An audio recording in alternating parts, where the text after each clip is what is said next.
sadly, the second half won't be about the games, but all about what moves the Mets are going to be making. What's the latest with the Mets and the trade deadline?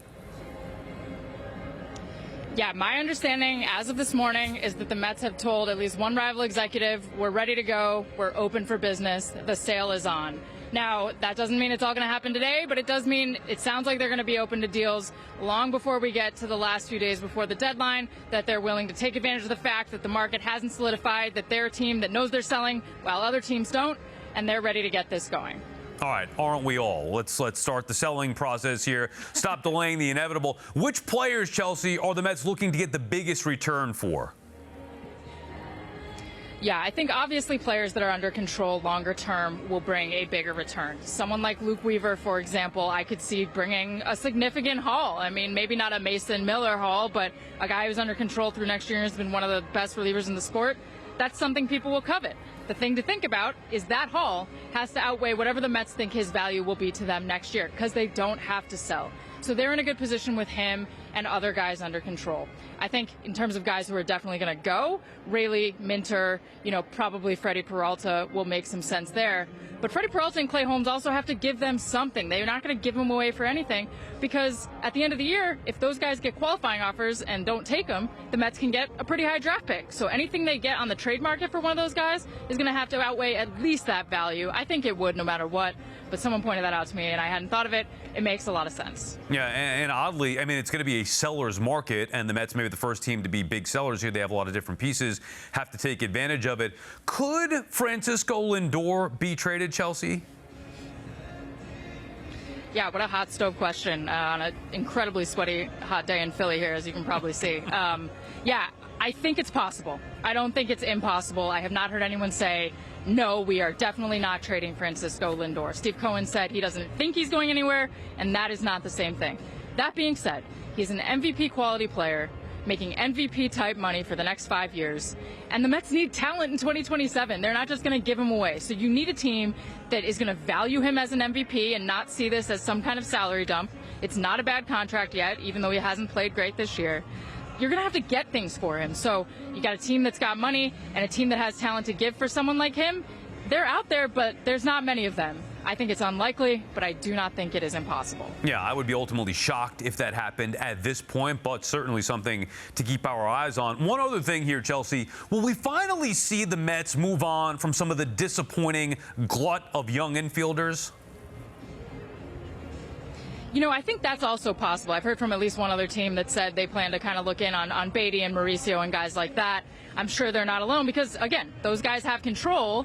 And what we've seen from Jordan Walker this year with the Cardinals is that prospects who you think aren't figuring it out can still figure it out. So a guy like Beatty in that scenario who can play all over the diamond, he's pretty enticing maybe for some team.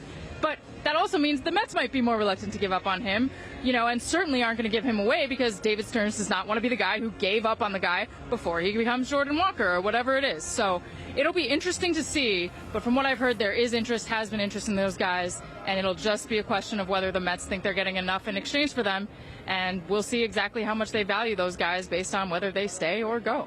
Jim, let's start with you here off of what Chelsea said. I saw you feverishly tweeting before the show.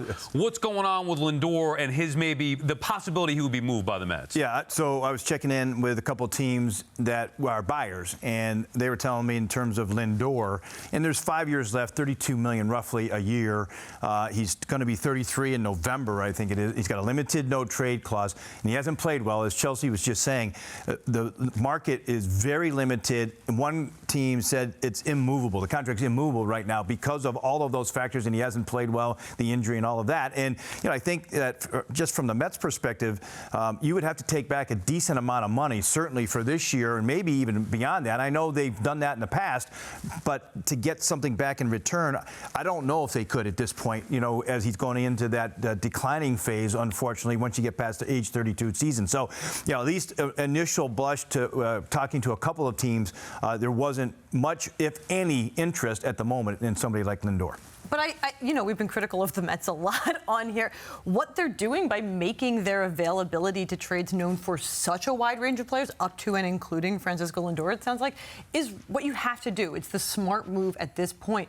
Chelsea alluded to this, but there's not a lot of sellers at this point. Most teams, and in fact, until pretty recently, the Mets were doing this as well, don't want to commit one way or the other in advance because a lot can change in the standings, especially because the last couple of years, and this year is no exception, especially in the American League, we've seen a lot of around 500 teams who truly do not know if they are going to be buyers or sellers come the end of this month, at the middle of this month. And so the Mets being able to get out ahead of this, I mean, we've seen in the last couple of years, rentals don't fetch you a ton at the trade deadline because they can't make that much difference down the stretch. And it'd be really interesting to see whether or not an ambitious team in the American League looks to separate themselves early by making a move early and maybe even making a really impactful move.